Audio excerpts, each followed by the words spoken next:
Welcome to Griffonomics. Glad to be here for this one. Today we are bringing you a granular investigative report on, well, one of the most fascinating corporate transformations we have seen in recent years. Oh, absolutely. We are looking at Republic Airways, and specifically we're doing a deep dive into their fundamental evolution into a true regional aviation powerhouse following what they're calling the Mesa acquisition in late 2025. Right, and it is quite the story.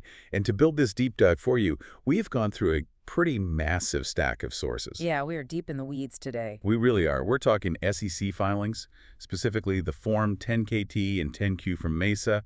We also pulled recent investor presentations, Republic's Q4 2025 earnings release, and some incredibly detailed strategic integration reports. Okay, let's unpack this because on the surface, merging two airlines just sounds like a logistical nightmare. Because it usually is. Right. But underneath the hood of this specific deal, there is a brilliant strategic play happening. There really is. Yeah. And here is exactly why you should care about this deep dive, even if you never think about the aviation industry. Yeah, it applies way beyond airlines. Yeah, because the airline business is notoriously volatile. Yeah. It's capital intensive, the margins are thin, and it usually destroys capital almost as fast as it generates it. Yeah. But what we are looking at today is a masterclass in strategic investing. You are going to see how a company engineered a highly complex, orchestrated, distressed asset rescue to build a massive competitive moat. A rescue, not just a buyout. Right.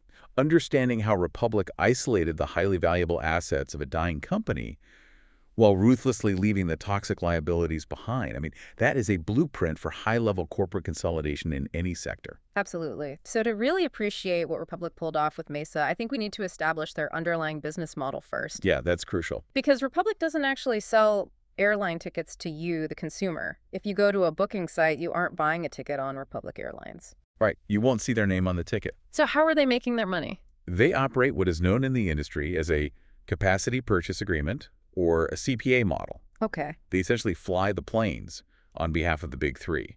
So that's American Eagle, Delta Connection, and United Express. Walk me through how that actually works financially, because in a traditional airline model, you are completely at the mercy of the open market, right? Like if demand drops, you just bleed cash. Precisely. Yeah. But under these CPAs, Republic doesn't take on that commercial risk at all. The mainline partners, American, Delta, and United, they control the route selection. They dictate the pricing. Exactly. They handle the ticket inventories, all the marketing. Republic is just providing the aircraft and the crew to execute the flight. Got it. And most importantly, those mainline partners pay for the major variable expenses. Such as aircraft fuel. The biggest one is aircraft fuel. I mean, fuel is one of the most unpredictable, massive line items on any airline's income statement. Yeah, a geopolitical event happens, oil spikes, and suddenly an airline's profitability is just wiped out for the quarter. Exactly. By contractually pushing that fuel cost back onto the mainline partner, Republic fundamentally insulates itself. So if they aren't relying on ticket sales, how is their revenue engine structured? Like, how does the cash actually come in? Their revenue is highly predictable. They generate cash through three main avenues. Okay. First, fixed monthly fees per aircraft, just for having the plane available. Just for sitting there ready to go. Exactly. Second, production fees that are based on the block hours they fly. And just as a quick reminder for anyone outside of aviation, a block hour is essentially the moment the plane pushes back from the departure gate to the moment it arrives at the destination gate. Right. It's how the industry measures actual aircraft productivity. Okay. And the third avenue. Third, they get performance incentives for operational reliability. If they run a tight ship, they get paid more. That makes a lot of sense. So this structure perfectly insulates Republic from the two biggest airline killers out there, which are fluctuating fuel prices and volatile passenger demand. Yeah. They get paid to fly the plane, regardless of whether there are two people in the back or it's completely sold out. Exactly. It is a fixed fee fortress. A fixed fee fortress. I like that. Which brings us to the strategic inflection point of this whole story, the Mesa acquisition in November 2025. Right. Set the stage for us. Just how bad were things at Mesa Air Group before Republic swooped in? It was a remarkably bleak situation. If you look back at Mesa's SEC filings from that period, they were issuing going concern warnings. Break that down for me. When an auditor issues a going concern warning in a public filing, what are they actually signaling to the market? It is a massive red flag. It essentially means the company's auditors have looked at the books, Well, looked at the cash burn, and formally stated that they have substantial doubt the company can even survive the next 12 months. Yeah, Mesa was bleeding cash. They were suffering from massive pilot attrition because, well, nobody wants to work for a dying airline. sure. And they were completely weighed down by this parked, non-core fleet of CRJ 900 aircraft. They were desperately trying to sell these planes off while taking huge impairment hits. An impairment hit, meaning the planes were losing value so fast they essentially had to write them down as a loss on their balance sheet before they even sold them. Yes, recognizing that the asset is worth significantly less than what the books currently say.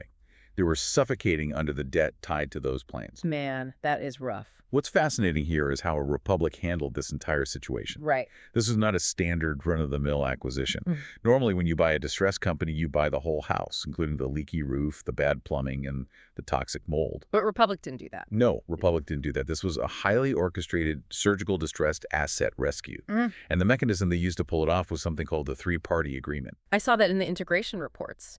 United Airlines was heavily involved in forcing this restructuring. Why did United step in? Because United relied heavily on Mesa to fly their regional routes. If Mesa went bankrupt and stopped flying, United's regional network would face severe disruptions. They'd be scrambling for coverage. Exactly. United needed Mesa's planes in the air, but they needed a competent operator like Republic to actually run them, so United acted as the enforcer. So under this three-party agreement between United, Republic, and Mesa, Mesa was basically forced into a corner. Yeah. They had to liquidate that toxic CRJ fleet we mentioned. But even more drastically, Mesa was forced to sell 18 of their valuable E-175 aircraft directly to United for $227.7 million. Right. And the sole purpose of that transaction was just to extinguish Mesa's suffocating debt. That is exactly right. Yeah. Republic told Mesa, "We will save you, but we will not take on your bad debt." Wow. Think of it like a foreclosure. Republic convinced the bank to let them take the premium appliances, the copper wiring, and the strong foundation, while forcing Mesa to keep all the liabilities. That is ruthless. It is. And we cannot overlook what else Mesa was forced to give up to make this happen. You mean their investments in the futuristic tech? Yes. Prior to the crisis, Mesa had made these massive forward-looking commitments to next-generation aviation. Right. They had a $200 million commitment with Archer Aviation for electric vertical takeoff and landing vehicles, the eVTOLs. Oh, yeah. They also had a $1.2 billion commitment with Heart Aerospace for fully electric planes. I mean, it sounds great in a press release, but it doesn't really pay the bills when you are facing bankruptcy. Exactly. To make this merger happen, Mesa had to dump all of it. They sold off their Archer shares for $9.6 million and transferred the Heart Aerospace investment directly to United just to get another $12.6 million in debt reduction. So Republic just demanded a totally clean, debt-free operation. Completely clean. And to the victor go the spoils. Because of this ruthless restructuring, Republic stockholders walked away with 88% ownership of a newly combined entity, which is now trading under the ticker RJET. Huge win. Republic absorbed 60 incredibly valuable E-175 aircraft from Mesa and instantly secured a new, enhanced 10-year capacity purchase agreement with United Airlines to fly those planes. Right. So they got the planes, they got the guaranteed 10-year contract, and the toxic debt was left entirely in the past. It perfectly highlights the difference between acquiring a company and rescuing distressed assets. They stripped Mesa down to the studs, took the incredibly valuable framework, and bolted it onto their own highly efficient machine. But even with 60 new planes and a 10-year contract, there is a glaring issue in the aviation industry right now. Oh, the bottleneck. Yes, I want you, the listener, to think about the absolute biggest constraint facing airlines today. It's not a lack of planes, and it's certainly not a lack of passenger demand. It is the pilot shortage. Right. You can have all the planes in the world, but if you don't have someone in the left seat, those planes are just incredibly expensive paperweights. It is a severe industry crisis. Yeah. And it was heavily exacerbated by the FAA's 1,500-hour rule. Right, which mandated that new airline pilots essentially need 1,500 hours of flight time to earn their airline transport pilot certificate. Exactly. And that chokes the supply of eligible candidates almost overnight. Yeah. Because getting 1,500 hours of flight time costs an absolute fortune, often upwards of $100,000 in private training. Airlines have been scrambling, paying massive sign-on bonuses, and constantly poaching talent from one another. But Republic has built a structural advantage that basically bypasses this entire bottleneck. Yes, they have. It is their ultimate labor moat, the Leadership in Flight Training Academy, or LIFT Academy. It is their own proprietary flight school. Right. They aren't just crossing their fingers and hoping to hire pilots off the open market. They are literally building a direct classroom-to-cockpit pipeline. This is where you really see Republic's long-term strategic vision. LIFT Academy operates out of several locations now, including Indianapolis, and a really innovative partnership with Tuskegee University in Alabama. That's great. They finance and facilitate the training for these students, giving them a clearly defined career pathway directly to a first officer seat at Republic. Let me play devil's advocate for a second, though. Sure. Running a massive flight school with multiple campuses and maintaining a fleet of training aircraft is incredibly expensive. What stops a student from getting all their hours on Republic's dime, getting that certificate, and then immediately jumping ship to Delta or Southwest for a bigger paycheck? How do they protect that investment? It is a fair question, and it comes down to carefully structured training contracts and seniority benefits. Okay. Students who go through LIFT have specific commitments to Republic, and in exchange, Republic removes the massive financial barrier to entry of becoming a pilot. They guarantee them a seat. Got it. And when you look at the workforce numbers post-merger, the results really speak for themselves. Out of 8,400 total aviation professionals at the newly combined company, Republic currently employs 3,000 pilots. 3,000 pilots. That is a staggering number of highly trained professionals in an industry where talent is universally scarce. Think about how this applies to your own professional world, regardless of what industry you work in. Relying entirely on the open market for scarce, highly specialized talent is a massive operational vulnerability. Huge risk. By building a proprietary talent pipeline, Republic has created an enduring structural advantage. They internalize their own supply chain for human capital. Here's where it gets really interesting, because they haven't just simplified their human capital pipeline, they have radically simplified their physical assets. Yes. Republic's entire fleet strategy is built around the power of uniformity. Following the Mesa merger, Republic is now the world's largest Embraer operator. They command a massive unified fleet of 311 jets, specifically the E-170 and E-175 families, and they have another 29 on order. Operating a single-type fleet is the holy grail of airline economics. It is the core driver of their operational efficiency. Why is that? Well, think about a competitor who flies Boeing, Airbus, and Bombardier jets. That airline needs 3 different sets of maintenance tools, 3 entirely different inventories of spare parts, and 3 different groups of certified mechanics. That sounds like a logistical nightmare. It is. But when you only fly one type of plane, everything streamlines. Your supply chain management becomes infinitely simpler. You harmonize your maintenance contracts, which Republic has done beautifully, locking in long-term agreements with heavyweights like AR for parts and GE for their engines. Makes sense. And crucially, it streamlines all that pilot and mechanic training we just talked about. A LIFT Academy graduate learns the Embraer systems, and suddenly they can fly literally any plane in Republic's 311 jet fleet. And we actually see the results of that uniformity in their reliability metrics. Republic operates heavily in the Northeast Corridor, places like New York, Washington, D.C., Boston. Tough markets. Yeah, these are notoriously demanding, high-density hubs with incredibly congested airspace. Yet, for the full year of 2025, they posted a near-perfect 99.99% controllable completion factor. Let's define controllable completion factor for a moment, because it is an important distinction. Sure. Total completion includes things an airline cannot control, like severe weather or air traffic control ground stops. A controllable completion factor measures how well the airline executes everything within their actual power, like preventing mechanical breakdowns or ensuring the flight crew is staffed and legally rested. Right.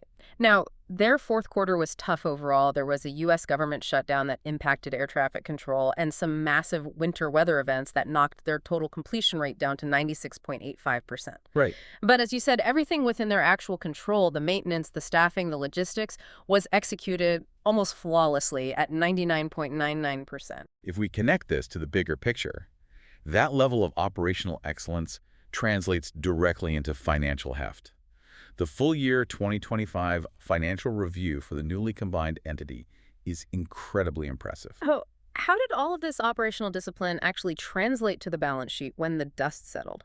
Let's look at the top line first. For fiscal year 2025, they reported a massive explosion in revenue, $1.7 billion. Huge. That is up 13.7% year over year, and that revenue growth was driven by a really healthy 18.2% surge in those block hours we discussed earlier. In fact, the fourth quarter alone, which only included 36 days of the combined Mesa operations, brought in $464.1 million. But top-line revenue is only half the story in aviation. You can make $2 billion and still go bankrupt if your costs are out of control. Very true. So let's look at the profitability metrics. The company generated $342.4 million in adjusted EBITDA for the year. Let's pause there. Explain adjusted EBITDA for someone who isn't staring at an SEC filing every day. EBITDA stands for earnings before interest, taxes, depreciation, amortization, and rent. Okay. The rent part is uniquely crucial for airlines because they lease a massive portion of their aircraft. So adjusted EBITDA gives investors a very clear look at the actual cash-generating power of the airline's core operations, stripping out all the complex financing and tax structures. I see. Generating $342.4 million in adjusted EBITDA shows they are a highly profitable cash-generating machine.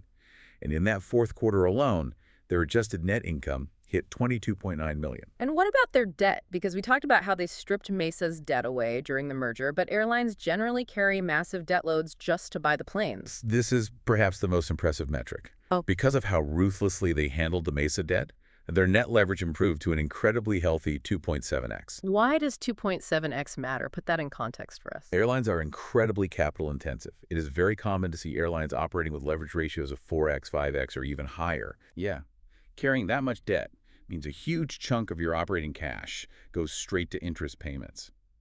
By driving their net leverage down to 2.7x, Republic has essentially built a fortress balance sheet. They are highly insulated against the next inevitable industry downturn. Which leads to the ultimate flex for an asset-heavy business. Because they manage their balance sheet so conservatively, nearly 70% of Republic's massive, world-leading Embraer fleet currently has absolutely no financing obligations. That's right. They own 70% of those planes free and clear. Think about the strategic flexibility that provides. They aren't bleeding cash to service debt on the vast majority of their core revenue-generating assets. When a crisis hits, that unencumbered fleet is a massive, impenetrable shield. So what does this all mean? Where does Republic go from here now that the merger is closed, the dust has settled, and the fleet is unified? They push forward. Yeah. If we look at their 2026 roadmap and guidance, it is clear they're going full throttle. CEO David Grizzle laid out some incredibly aggressive targets for the upcoming year. They are projecting over $2.0 billion in total revenue.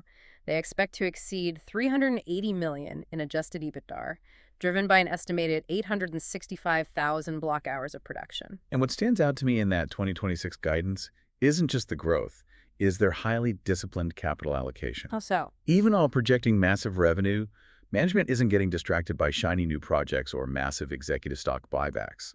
They have specifically outlined a plan to allocate $165 million toward debt extinguishment in 2026. Oh, wow. They generated $322 million in operating cash flow in 2025 alone, and they are taking a huge chunk of that cash and aggressively paying down whatever debt remains, dropping that leverage ratio even further. It is a phenomenal turnaround story when you consider that a huge chunk of this newly combined company, the Mesa side, was literally teetering on bankruptcy just months prior. This raises an important question regarding our final strategic verdict on Republic Airways.